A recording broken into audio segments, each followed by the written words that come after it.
welcome back to my studio. I'm sitting here in the studio today doing a little work, but I wanted to talk to you a little bit about some things on my mind.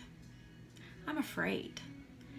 And in chapter 6 of Waking Up Gray, this is Waking Up Gray, this is the book I wrote.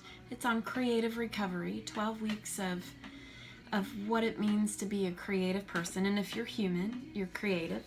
So, a lot of times we lose our ability to be creative. We have creative injuries that we need to overcome. And one of them is fear.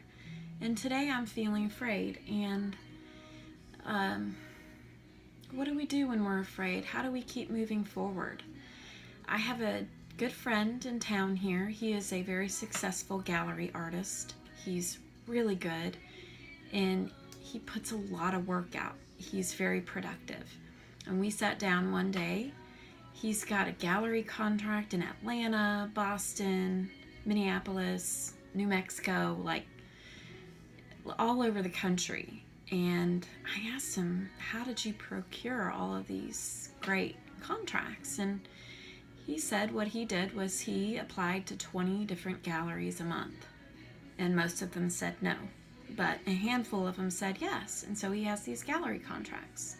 So for the month of June and July, it's September 2nd, by the way, I decided I was going to follow his lead and take his advice and apply to different galleries that I felt were good fits for my work.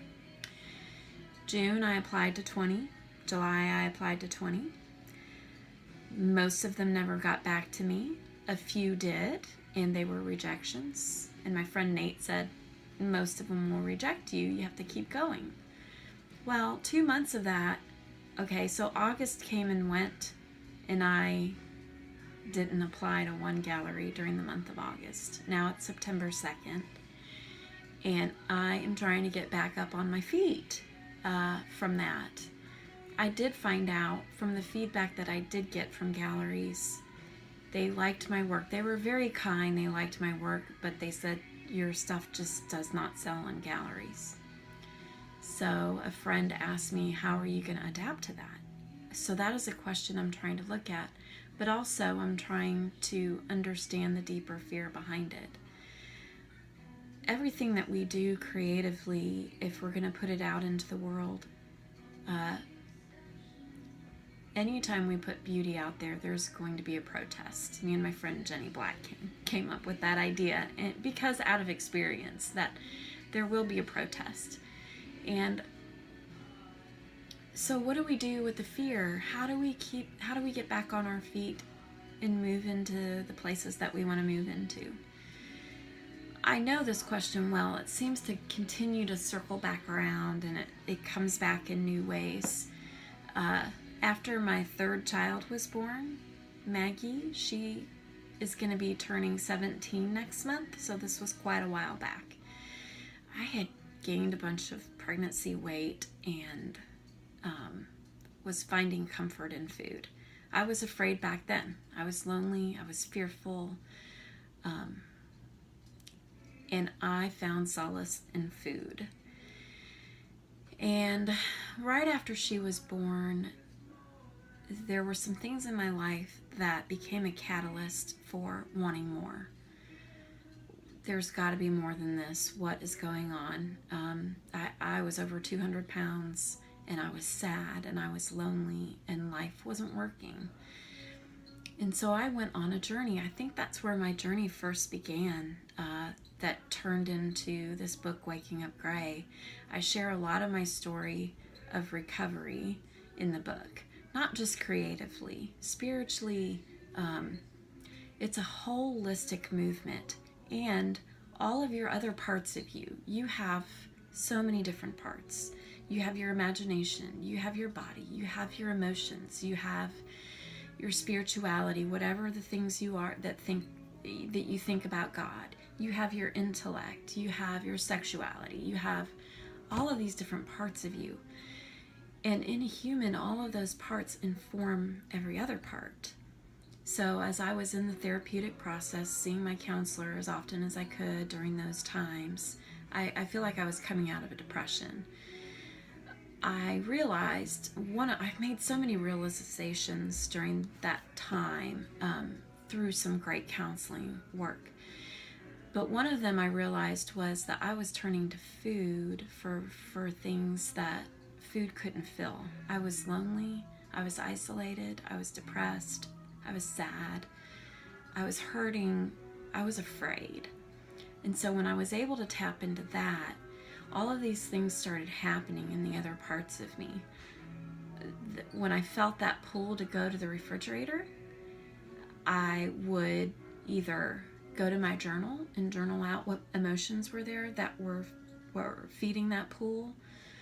I would pick up a book. I read so much. I read everything I could get my hands on. I read self-help books. I read great novels, all kinds of genre. I was interested in learning. I began to feed my brain, my intellect, my imagination.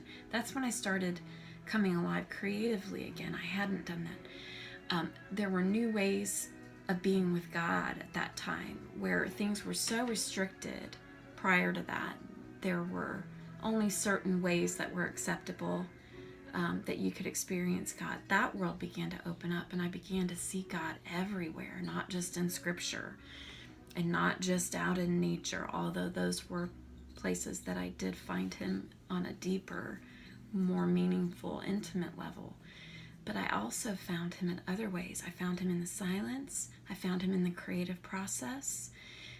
I found him in the ways that I was feeding my mind, my imagination, so many ways. Every time I saw beauty, I felt like God was behind that. In my relationships, everything informed each other. So where we think of these things as being separate, that my humanity has all these separate existences, they all inform one another. They all feed one another. Even being a mom, when I went into my creativity and began to explore that, I didn't share that process with my children like intentionally, but they saw it, they were watching it, and I noticed that they were coming behind me in it.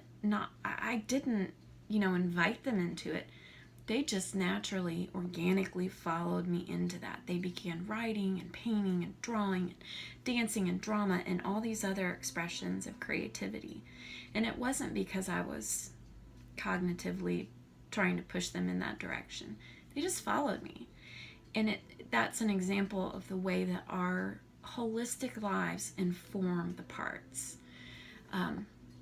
So what do we do when we're afraid? How do we get back on our feet? And I want you to hear something if you don't hear anything else. God cares about us being on our feet. When we're in a place where we feel like we're not going to get out, where we're drowning, where we're going to go under, He wants so much to bring us ways to put us back on our feet. He wants us to flourish. He wants goodness, beauty, truth to reign and flourish, and He so much cares about that. And so the question that you ask in that fear is, how do I get back up on my feet? What's going to nourish me? What's going to assist my way through the fear of that? So that becomes the question for me. I get into this place of God is, the universe is scarce. And then I try to grip things as tightly as I can.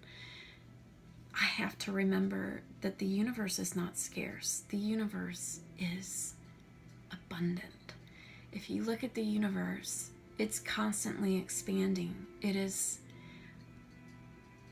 unimaginably beautiful and vast and large, and it's expanding still. And we'll never get to the very end of it because there's just too much of it for us to ever explore. So God is scarce. I don't think that can hold up. That's just not true.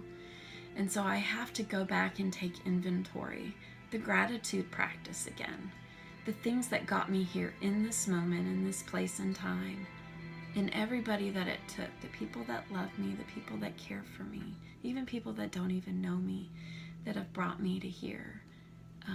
I have enough money to pay my bills this month. That's something that has been taken care of for me. have enough oxygen to live my life. I have up to this point without even knowing it, without even thinking about it. It's right under my nose. All I have to do is breathe in and it's there.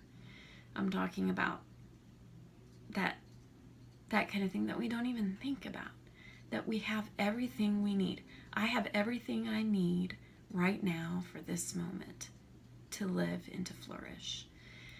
And it's really helpful to take inventory of that.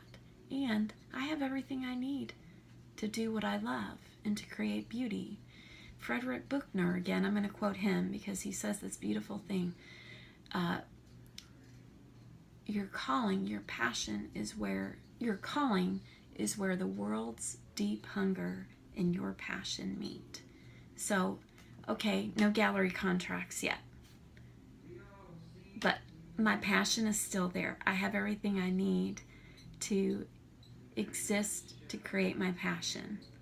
And the world's deep hunger and my passion intersect in some way. They intersect. And so, okay, I'm going to keep pushing. I'm going to keep moving. I'm going to adapt. And I'm going to keep making the things that I need to make. And I hope you will too. It is a moment by moment reordering, reminding, remembering. And I hope you can do that today.